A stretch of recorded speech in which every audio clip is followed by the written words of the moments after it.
순회 선교회라고 하는 단체가 있어요. 런던에 본부가 있는데요. 그곳에 속해 있는 선교사님들은 선교지로 떠날 때 자기의 모든 짐을 정리해서 가방에 담고 선교회관에 있는 창고에다가 그 가방을 맡긴대요. 살면 돌아와서 찾아가고 죽으면 찾지 않을 것을 각오하고 헌신한 채 선교사로 떠났는데 지금도 여전히 주인이 찾아오지 않는 가방이 많이 있대요. 순교한 거죠. 그 선교회를 창설했던 분이 시티 스터드라고 하는 유명한 선교사님인데 그분이 이런 명문의 글들을 남겨놓았어요. 만약 예수가 하나님의 아들이시고 그분이 나를 위해 생명을 내어주신 것이라면 내가 그분을 위해 어떤 희생을 치른다 하더라도 결국 그다 할 수 없다. 그러죠. 하나님이신 그분이 나를 위해 생명을 내주신 것이 사실이라면 우리가 집을 바친들 큰 헌신이라 하겠어요? 우리의 목숨을 바친다고 한들 큰 헌신이라고 하겠어요? 우리는 그분이 다시 오실 것을 믿는 그리스도인들입니다.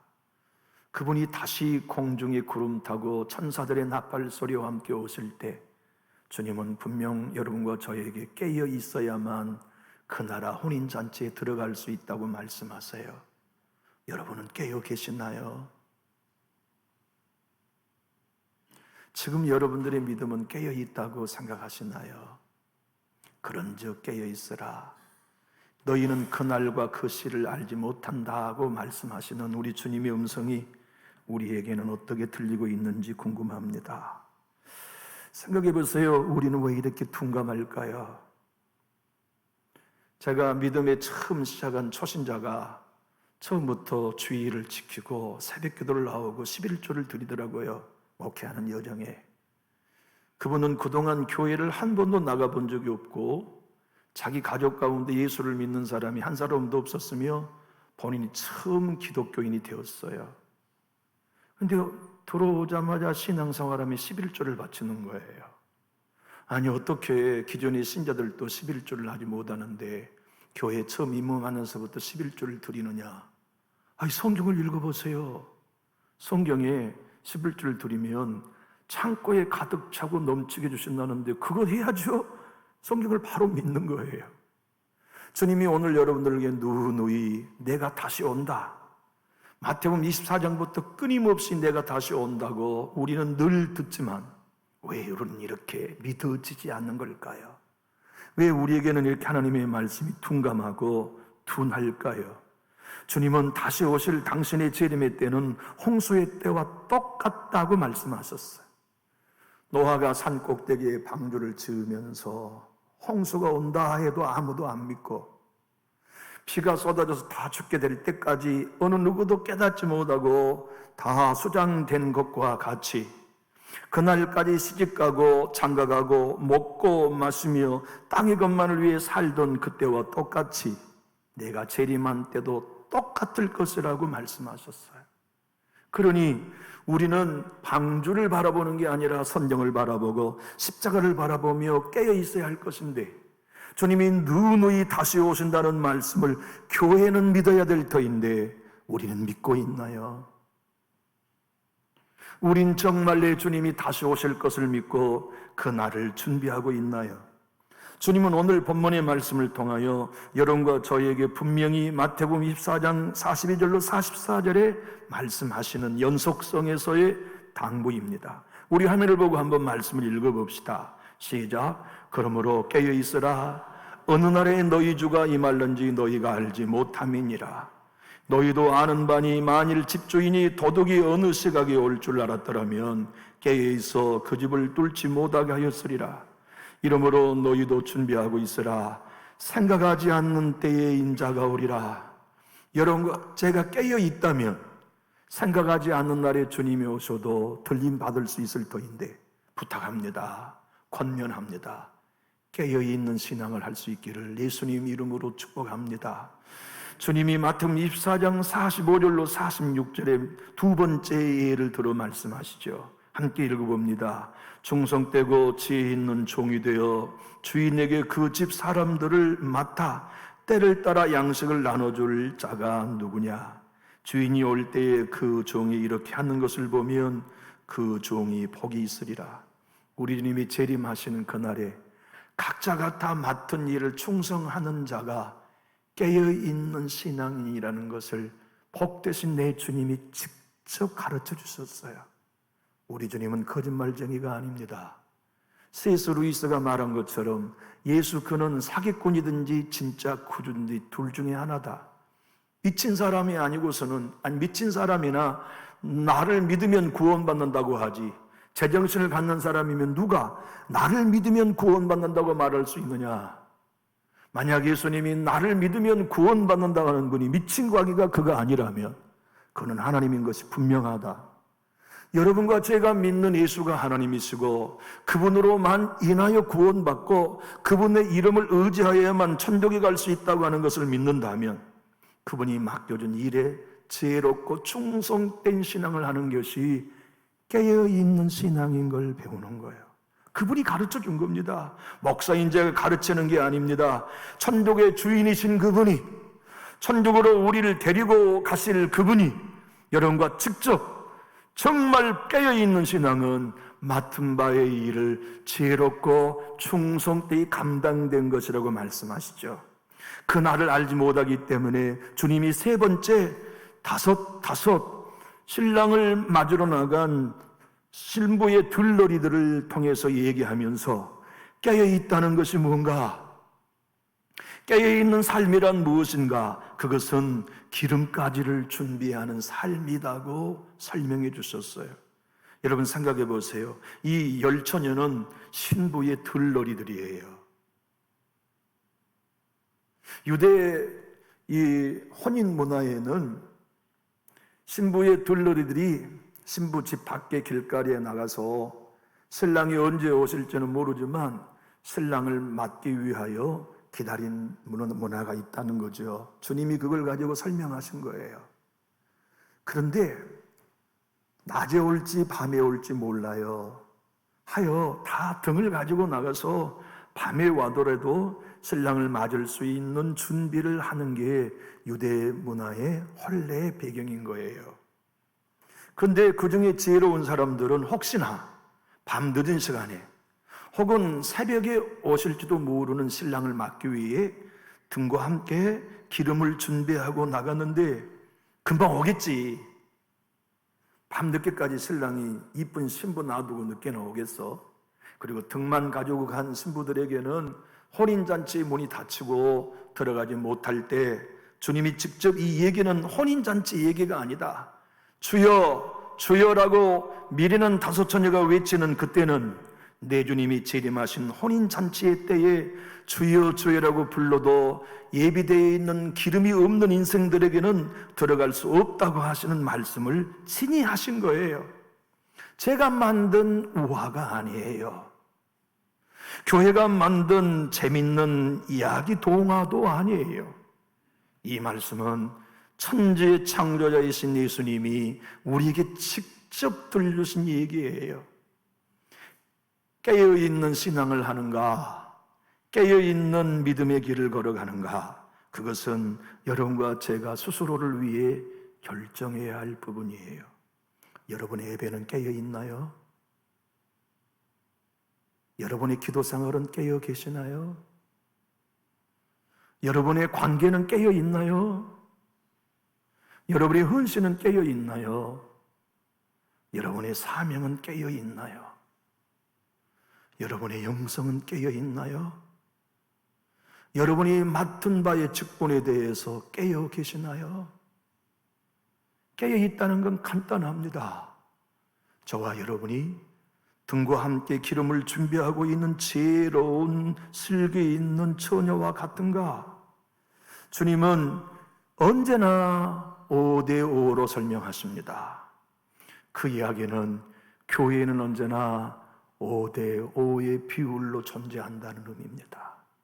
두 사람이 맷돌 갈다 한 사람은 들려가고 5대5, 두 사람이 밭을 갈다가 한 사람은 데려감을 당하고 한 사람은 버려둠을 당하는 5대5. 10명의 들러리 처녀 가운데 등만 준비하는 미련한 5 처녀, 그 기름과 함께 준비하는 슬기로운 5 처녀, 5대5. 양과 염소의 5대5, 알곡과 쭉정이의 5대5는 교회와 세상의 비교가 아닙니다. 교회 내에 5, 5대5, 1대1의 비율로 성도는 언제나 존재한다는 걸 말씀해요. 그러므로 남준육 교회도 좋은 교회라면 5대5가 될 거예요. 슬기로운 5 처녀가 우리 교회가 좋은 교라면 50%에서는 깨어있는 신앙을 하는 거고 50%는 등과 기름을 준비하는 신앙으로 살고 있음을 우리가 확인할 수 있는 거죠. 좋은 교회일 때의 말입니다. 신학자 윌리엄스는 등과 함께 기름을 준비했다는 이야기를 이렇게 설명합니다. 대부분 기름은 성령 충만한가, 믿음 충만한가 이렇게 해석하잖아요. 근데 윌리엄스는 이렇게 얘기합니다. 미련한 5 처녀는 예수 처음 믿을 때의 은혜 가지고 평생 동안 차가운 신앙으로 사는 것을 의미하고, 슬기로운 5 처녀는 매일매일 사모하는 마음으로 은혜와 성령으로 재충전 받는 신앙인을 의미한다. 여러분, 재충전 받고 신앙하나요? 방전된 상태로 신앙하시나요? 우리가 알아요. 내 믿음이 지금 충전되고 있는지 방전 상태인지. 저는 자동차에다가 배터리 점프선을 언제나 가지고 다녀요.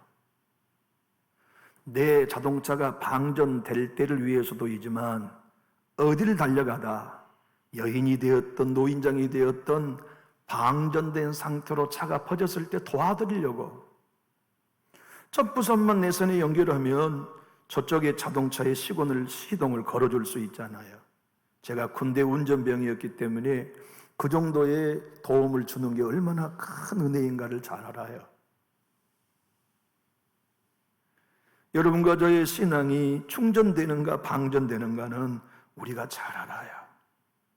내 예배를 통하여, 내 기도를 통하여 내 영성이 충전되는가, 사랑이 충전되는가, 은혜가 충전되는가, 내 안에 기쁨이 충전되는가, 방전된 상태로 어쩔 수 없이 교회에 나와 앉아 있는가, 늘 예배가 나의 삶 속에 주님의 도우심과 은혜 안에서 충만한가.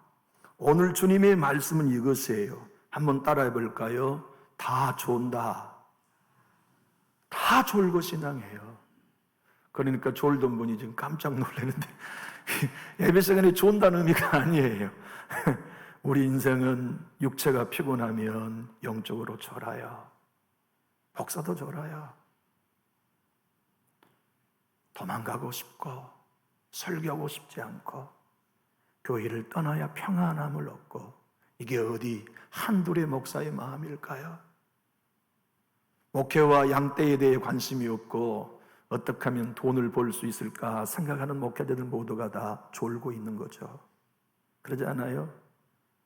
그러지 않아요? 성도 여러분들, 오늘 주님은 틀림없이 말씀하셨어요. 슬기로운 처녀는 안 조는 사람이 아니다. 다 졸며 잔다. 육체가 힘들고 경제로 힘들며 사람과의 관계가 아프면 다 졸게 되어 있다. 기도도 졸고 예배도 졸고 모든 인생의 삶이 다 졸 수 있는데, 신랑이로다 맞으러 나오라 하시는 그 순간 신랑 잔치에 들어갈 수 있는 사람은 기름가지를 준비한 슬기로운 사람들만 갈 수 있다는 거예요.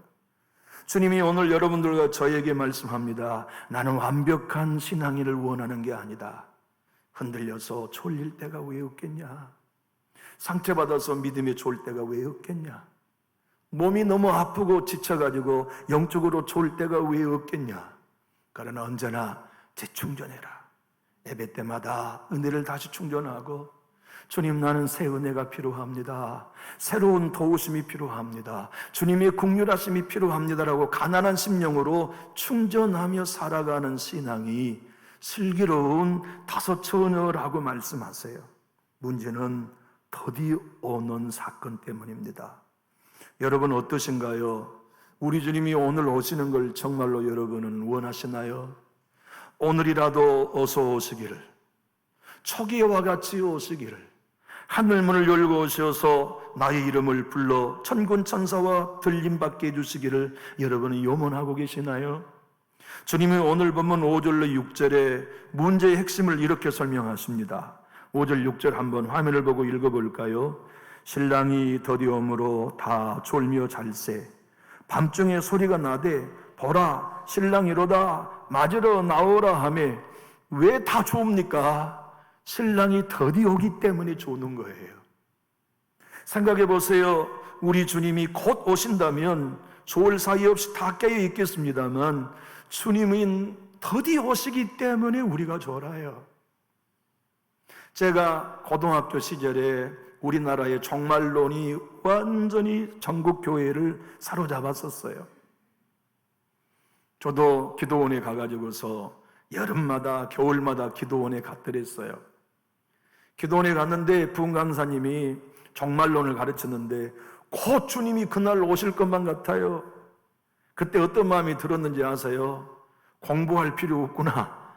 학력고사 안 봐도 되겠네. 우리 주님이 곧 오실 것만 같아요. 그런데 아직도 우리 주님은 더디 오고 계세요. 문제는 이거예요. 더디 오시는 게 문제예요. 왜 우리 주님이 빨리 오시지 않고 더디 오신대요? 이유는 여러분과 저 때문입니다. 미련한 처녀가 교회에 한 사람이라도 슬기 있는 처녀로 충전될 기회를 주시는 거예요. 그래서 더디 오시는 거예요. 한 사람이라도 다시 회복하라고, 한 사람이라도 복음을 깨달으라고, 한 사람으로도 진리 십자가의 비밀을 알아 아사교생, 내가 죽어 예수가 살고 내가 죽어 교회가 사는 참다운 복음의 사람으로 변화될 기회를 주시는 거예요. 그래서 그 사실을 사도 베드로는 베드로후서 3장 9절에 이렇게 증거해 주셨죠. 우리 큰 소리로 한번 읽어봅시다. 주의 약속은 어떤 이들이 더디다고 생각하는 것 같이 더딘 것이 아니라 오직 주께서는 너희를 대하여 오래 참으사 아무도 멸망하지 아니하고 다 회개하기에 이르기를 원하셔서 더디 오고 계실 뿐이에요. 한 사람이라도 남전육 교회 안에 5대가 아니라 6대4가 되도록, 7대3이 되도록, 8대2가 되도록, 9대1 아니 모든 성도가 다 깨어있는 슬기로운 처녀가 되게 하시려고 주님은 지금도 더디 오고 계시는 거예요.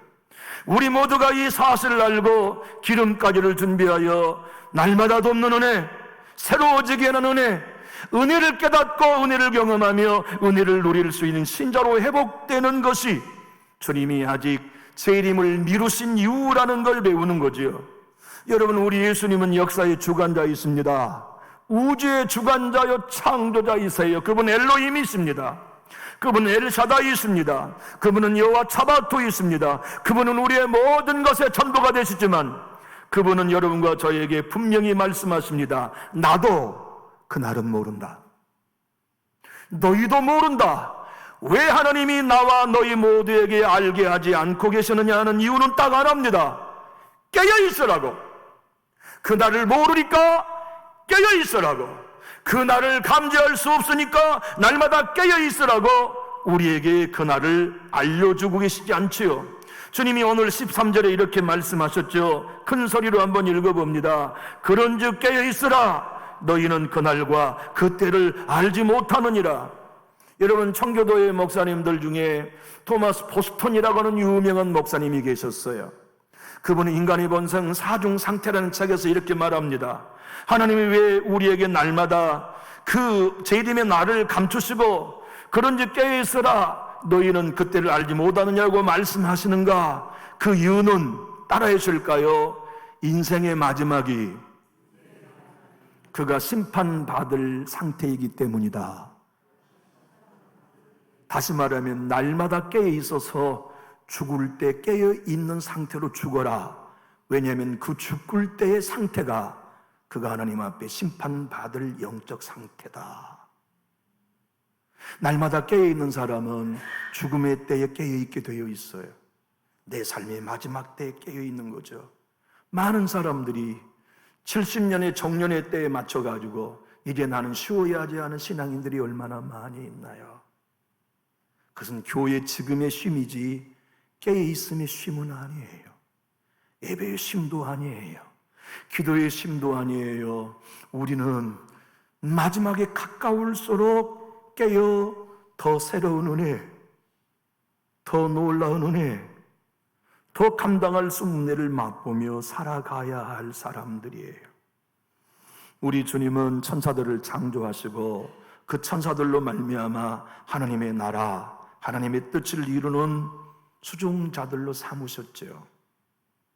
그런데 그들이 타락하여 사탄과 귀신들이 되었어요. 그러는 순간 그들은 천국에서 추방당하고 지옥행이 됐죠. 사탄들이 되어가지고 사탄이 마귀가 되어서 그가 하고자 하는 일은 딱 하나입니다. 하나님을 대적하는 거. 하나님을 대적할 수는 없으니까 그들이 할 수 있는 일은 하나님이 사랑하는 피조물 아담과 하와를 타락시키고 그 이후손들을 다 타락한 자기의 나라 지옥의 백성으로 끌어가고자 하는 것이 사탄이 오늘 또 일하는 목적이에요. 하나님은 오늘 또 흑암의 권세에서 건져내어 그의 사랑의 아들 나라로 한 사람이라도 옮기기를 원하는 게 하나님의 뜻이라면, 사탄은 교회에서 구원받은 사람조차도 믿음의 시험에서 빠져서 지옥 백성으로 가게 하는 것이 사탄이 존재하는 이유인 거지요. 그러므로 우리 모두가 깨어서 더 강하신 예수님으로 인하여 흑암의 권세에서 건져내어 그의 사랑의 아들의 나라로 옮겨졌고 죄의 사함과 속량을 받은 것을 확신하면서 은혜를 더욱 누려야 해요. 여러분은 예전보다 더 큰 은혜를 누리고 계시나요?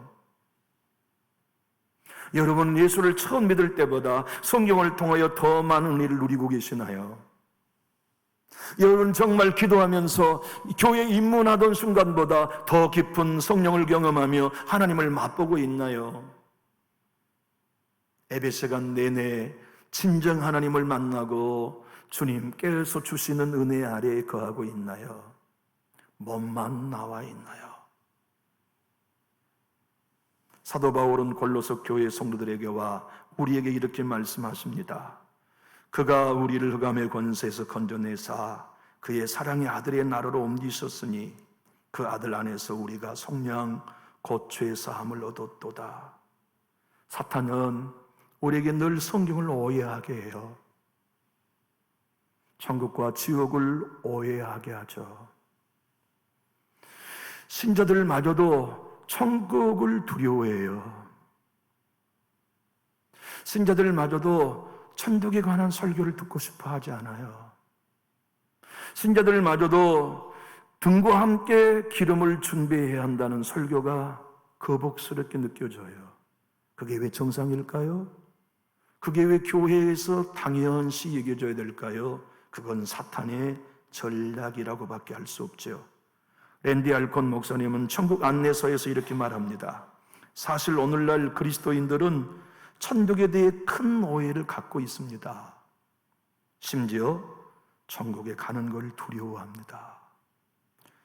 왜 하나님의 백성들이 이렇게 끔찍한 오해 가운데 거하느냐 하는 이유는 사탄의 활동이라고 밖에는 말할 수 없습니다.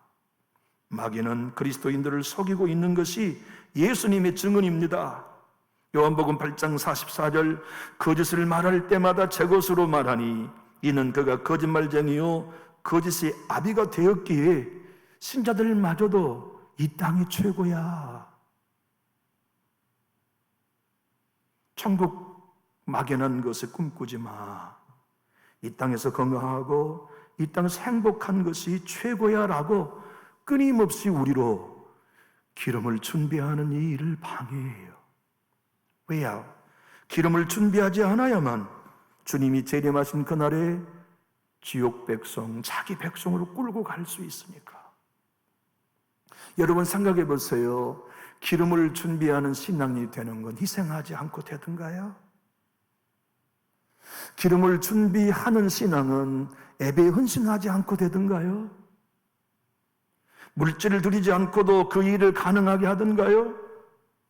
사탄은 우리 주님이 환상으로 보여주신 요한 사도가 보듯이 지금도 어린 양을 비방하고 구원받은 성도들을 비방하고 하늘의 장막과 천국을 비방하여 믿는 자들로 땅의 것이 전부이도록 유혹하고 있습니다. 우리 계시록 13장 6절 큰 소리로 졸지 않는 분들만 읽어보겠습니다. 시작. 짐승이 입을 벌려 하나님을 향하여 비방하되 그의 이름과 그의 장막과 곧 하늘에 사는 자들을 비방해요. 천국도 비방하는 놈이 사탄이에요.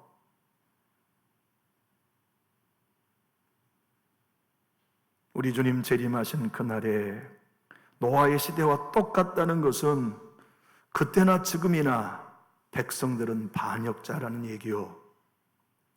극도로 하나님의 말씀을 싫어하는 악한 시대란 말이요. 모두가 다 하늘보다 땅의 삶을 염원하는 존재란 뜻이에요. 그들도 좋은 걸 싫어했겠어요?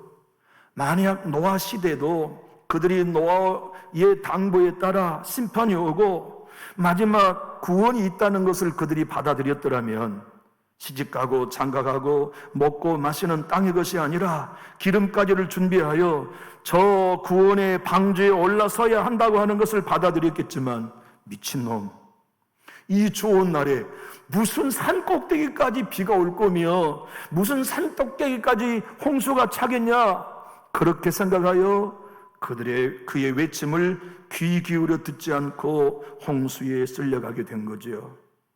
프란스 웨퍼는 기독교 성경관에서 이렇게 얘기합니다. 하나님의 재림과 주님의 재림과 함께 하나님의 심판은 시작되는데 불신자들을 향한 심판만이 아니라, 한번 따라해 볼까요? 교회 안에 모든 신자를 심판하신다. 그래서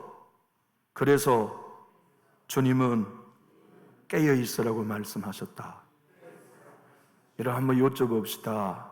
세상 밖에, 교회 밖에 있는 사람들에게 주님이 깨어 있으라고 말씀하셨을까요?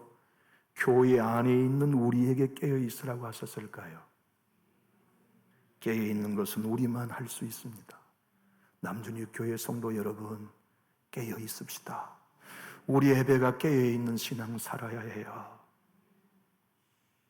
정말 예배에 목숨을 걸고 은혜 받는 게 주님 경배하는 일이 내 삶이라는 것을 적용하고, 주님 피곤해도 새벽을 지킬게요. 지쳐있지만 주님 바라볼게요. 나 저 좋은 낙원에 들어가도록 기름 준비하며 살고 싶습니다. 날마다 깨어있다면 주님의 재림의 날은 도둑같이 오지 않으실 것이고, 낮에 속해 있다면 우리는 그날에 춤추며 들림 받을 거예요. 사도 바울이 데살로니가전서 5장 4절에 깨어있는 신자는 주님의 재림이 도둑같이 오지 않을 거라고 말씀하셨어요. 함께 읽어봅니다. 시작. 형제들아, 너희는 어둠에 있지 아니하매 그날이 도둑같이 너희에게 임하지 못하리니. 5장 8절, 우리는 낮에 속하였으니 정신을 차리고 믿음과 사랑의 호심경을 붙이고 구원의 소망을 쓰자. 여러분, 우리 모두 낮에 속하고 어둠에 속하지 않고 깨어있게 되기를 예수님 이름으로 축복합니다. 그러기 위해서 내놓으십시오. 여러분의 예배의 시간표를 내놓으십시오. 여러분의 기도의 시간표를 내놓으십시오. 여러분이 하나님께 받고 매일매일 충전하고 있는 은혜의 목록을 내놓으십시오.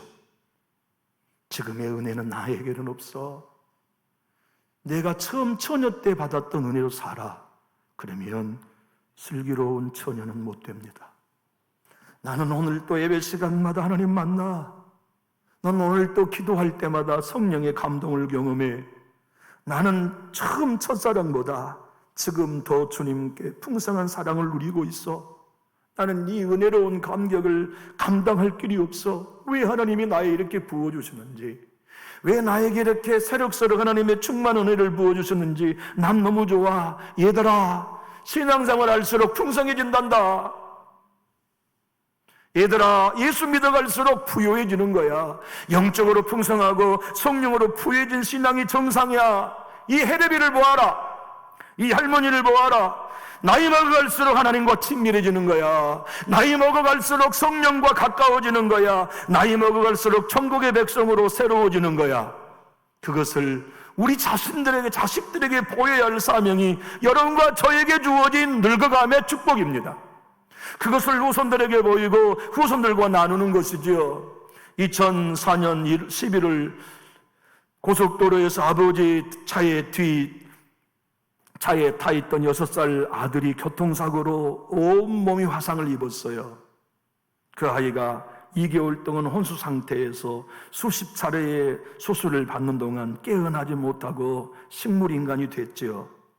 그런데 2달 만에 깨어났는데 그 아이가 2달 동안 육체는 혼수 상태였지만 영혼이 천국에 와서 예수님을 만났어요. 천사들을 만났어요. 사탄과 귀신들을 보았어요. 천사들이 얼마나 신자들을 위해 기도하고 신자 한 사람 한 사람을 위하여 천사들이 일하고 있는지, 그리고 한 사람 한 사람이 선행을 행하며 기도하는 걸 다 천국의 행위책에 기록하는 걸 이 어린 아이가 다 보았어요. 그 아이의 이름은 알렉스 말레키라는 소년이었죠.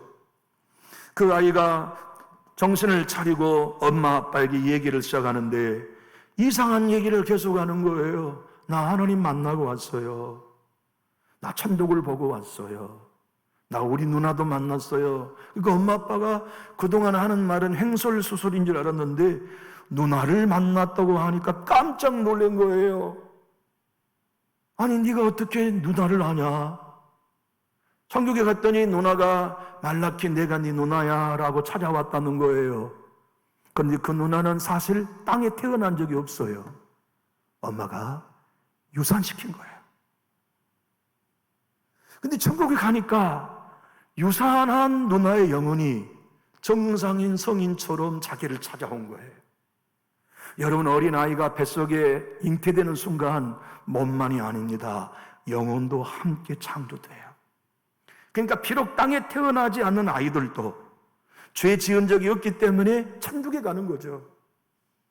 그래서 그 누나가 있다는 걸 그 엄마 아빠가 듣고 한 번도 동생에게 네 누나가 유산된 적이 있었다고 말한 적이 없었기 때문에 아들의 말을 믿기 시작한 거죠. 그리고 그 아들이 진술한 내용을 아빠가 받아 써서 책으로 출판한 게 천국에서 돌아온 소년이라는 책이에요. 아들아, 천국에 관하여 많은 사람들에게 얘기해 주면 좋겠다. 싫어요. 왜? 천국은 성탄절 선물과 같기 때문이에요. 성탄절 선물 상자는 성탄절에 열어봐야 기쁘지 미리 열어보면 김이 새잖아요. 천국은 너무너무 좋은 것이에요. 그래서 천국에 관한 얘기는 아무 소용이 없어요. 직접 가서 보아야 천국에 있도록 아름다운 것인 것을 알 수 있어요. 그래서 나는 천국에 관하여 말하고 싶지 않아요. 아빠가 물어봅니다. 알렉스, 너는 천국을 다 보았고 영원한 세계를 보았으니 이제는 별로 기대가 되지 않겠다. 천만의 만만의 말씀이에요. 난 너무너무 그곳에 가고 싶은걸요. 제가 아직도 못 본 것들이 너무너무 많아요. 6살 난 아이의 입에 나오는 말입니다. 천국은 정말 완벽한 곳이에요. 여러분, 누가 죽음을 두려워하라고 하시던가요? 누가 여러분들로 말미암아 슬기롭고 지혜로운 5 처녀가 교회 안에 존재한다는 것을 귀 막고 동의하지 못하도록 유혹하고 있나요? 이 교회 안에 주님은 분명 말씀하십니다. 5은 지혜롭고 5은 미련하다. 여러분과 저에게 아직도 시간을 주신 것은, 아직도 생명을 주신 것은 한 사람이라도 죽기 전에 슬기로운 처녀로 회복해라, 은혜를 충전해라, 믿음을 충전하라고 기회 주신 거예요. 여러분, 리처드 백스터라고 하는 청교도의 그 유명한 목사님이 계셨죠. 그분이 인생 말년에 오늘 마지막 설교라고 생각하고 이 마태복음 25장으로 설교했어요. 그분의 설교의 내용을 제가 읽고 오늘 설교를 마치겠습니다. 여러분은 어리석은 다섯 처녀처럼 신앙하지 마십시오. 우리 교회의 모든 성도는 깨어 있어야 합니다. 우리 모두 예수 그리스도를 구주로 영접하고 주의 뜻대로 살다가 그 나라에서 다시 만납시다. 제가 드리는 말씀을 마음의 문을 여시고 진심으로 받아들이기를 부탁합니다. 하늘나라에는 우리에 대한 기록이 적은 책들이 있다고 말씀드렸습니다. 우리가 주를 위하여 하는 모든 일들은 하늘나라에서 상으로 보상해 주실 것입니다. 우리가 상상할 수 없는 상으로 갚아 주십니다. 우리의 자존심과 아집은 죽어야 합니다. 우리는 그분의 손에 올려줘야 합니다. 그분이 가라 하시면 가고 오라 하시면 오고 하라 하시면 하고 하지 말라 하시면 하지 말아야 합니다. 이것이 우리의 믿음이요 주님이 기뻐하시는 삶입니다. 우리의 신앙의 목표가 무엇입니까? 바로 하나님을 기쁘시게 하는 것, 그것이 우리 신앙의 목표가 되어야 합니다. 교회 여러분, 나를 위해 신앙하나요? 하나님을 위하여 신앙하나요? 나의 안위를 위하여 교회에 나오시는가요? 먹든지 마시든지 무엇을 하든지 하나님의 영광을 위하여 예배자로 살아가고 계시는가요? 깨어 있읍시다. 등과 함께 기름을 준비하는 슬기로운 처녀 안에 우리 다 들어서 보라 신랑이로다 맞으러 나오라 할 때 천국 혼인잔치에 우리 교회는 몽땅 들림 받게 되기를 진심으로 정말 간절히 부탁합니다. 기도하겠습니다.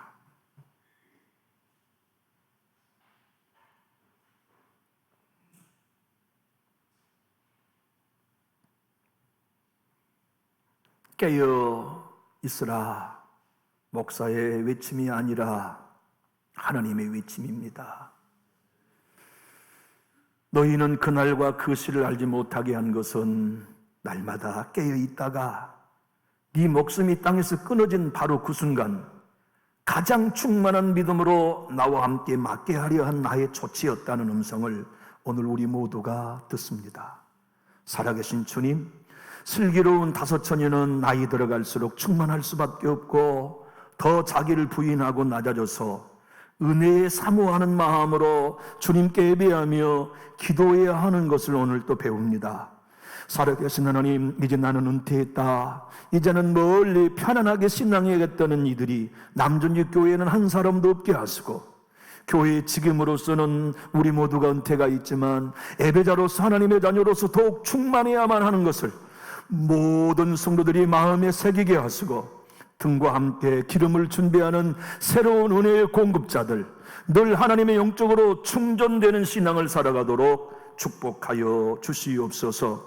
주님, 과거의 은혜로 무디어지고 차가운 신앙을 살아가며 무늬만 그리스도인으로 살아가는 신앙인이 남존육교에 없게 하시고, 헐떡거리며 배고프며 애통하며 의에 주리고 목말라 주여 나는 더 큰 은혜가 필요합니다. 오늘 새로운 은혜가 필요합니다. 내 가정에 내 자녀들을 위하여 더 감당할 수 있는 은혜가 필요하오니 부어주시옵소서라고 하는 수레보니게 여인과 같은 간절한 믿음을 우리에게 허락해 주시고, 그래서 날마다 깨어있는 예배자들이 되게 하여 주시옵소서. 성령님, 우리 모두의 안에 오시어서 하나님의 놀라운 은혜를 사모하게 하시며 마지막까지 내 주님이 우리에게 당부하시는 그 진리를 따라 그때를 알지 못하니 날마다 깨어있을 수 있도록 말씀하시고 감동하여 주옵소서. 주님, 이 모든 길을 걷다가 남준육교회에는 문이 닫혀 주여 주여 열어주소서 하는 영혼이 한 사람도 없게 하시고, 다 그날에 들어가 남준육교회 교족부에 있는 성도들은 천국에서 춤추며 찬양하며 예배하게 하여 주시옵소서. 예수님 이름으로 기도하옵나이다. 아멘.